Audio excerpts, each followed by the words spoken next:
Well, today's message is from Acts 16, and I'd like to read a portion of that to you. Once, when we were going to the place of prayer, we were met by a slave girl who had a spirit by which she predicted the future. She earned a great deal of money for her owners by her fortune-telling. This girl followed Paul and the rest of us, shouting, "These men are servants of the Most High God who are telling you the way to be saved." She kept this up for many days. Finally, Paul became so troubled that he turned around and said to the spirit, "In the name of Jesus Christ, I command you, come out of her." At that moment, the spirit left her. When the owners of the slave girl realized that their hope of making money was gone, they seized Paul and Silas and dragged them into the marketplace before the authorities. They brought them before the magistrates and said, "These men are Jews, and they are throwing our city into an uproar by advocating customs unlawful for Romans to practice or to accept." The crowd joined in the attack against Paul and Silas, and the magistrates ordered them to be stripped and beaten. After they had been severely flogged, they were thrown into prison, and the jailer was commanded to guard them carefully. Upon receiving such orders, he placed them in the inner cell and fastened their feet in stocks. About midnight, Paul and Silas were praying and singing hymns to God, and the other prisoners were listening to them.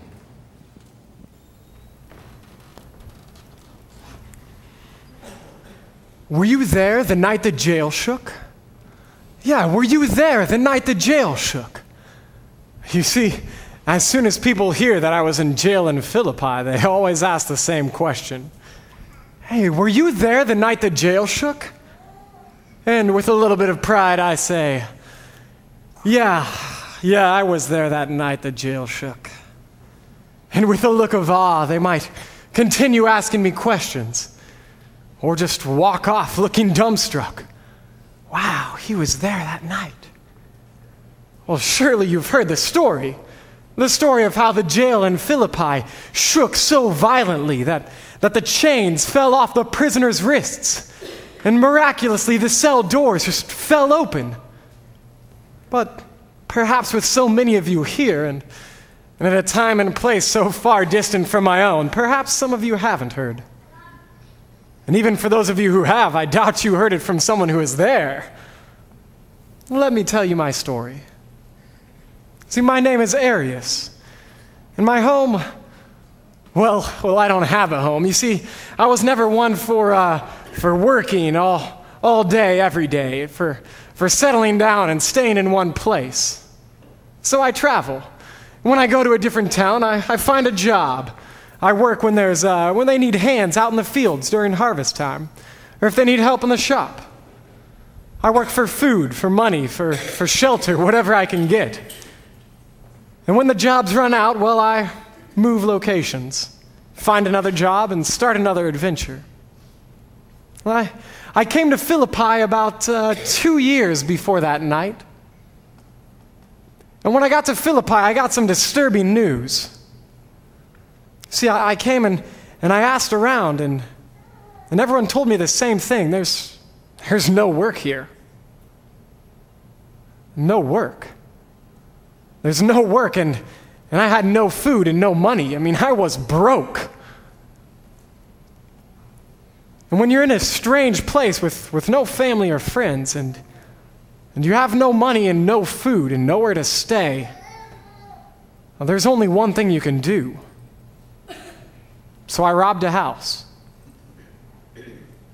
Maybe that's not entirely truthful. I should say, I tried to rob a house.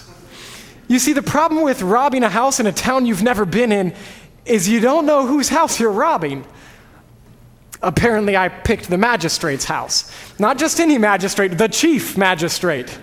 And when you have that high of a position, you get to keep a couple soldiers for guard duty at your own house. So I found out. And the magistrates, they're not exactly forgiving. It's not, oh, you don't have any food. Well, that's terrible. Here, let me give you some. It's, oh, I think I'll have you beaten and thrown in jail. And I'll let you out whenever I decide that you can get out. So while I had been in jail before, I had never been in jail not knowing how long I was going to be stuck in there. Well, that first year was terrible. I mean, it was so boring. I mean, you got no one to talk to. Yeah, you get a little food, but it was awful. Right up until a year before that night, I got a jailmate, a cellmate. His name was Marcus, a Roman guy, a good guy.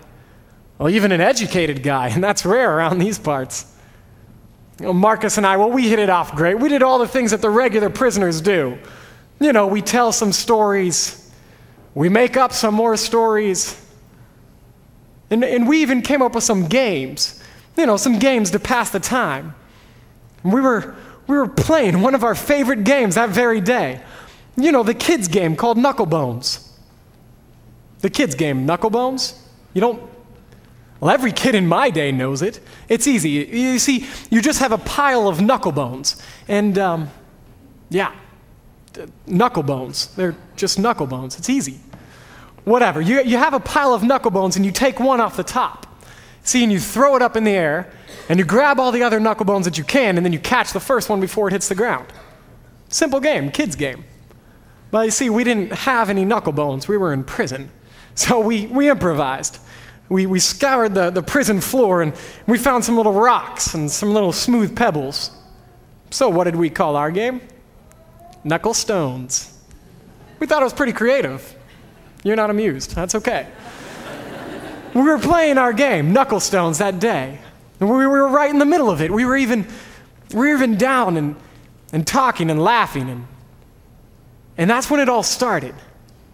You see, it started just as a soft little noise off in the distance.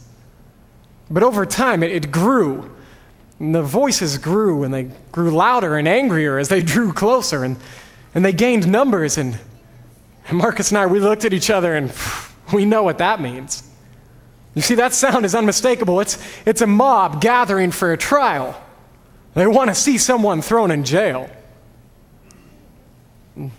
Well, we grinned a little, because for us, if someone gets thrown in jail, all that means for us is new cellmates.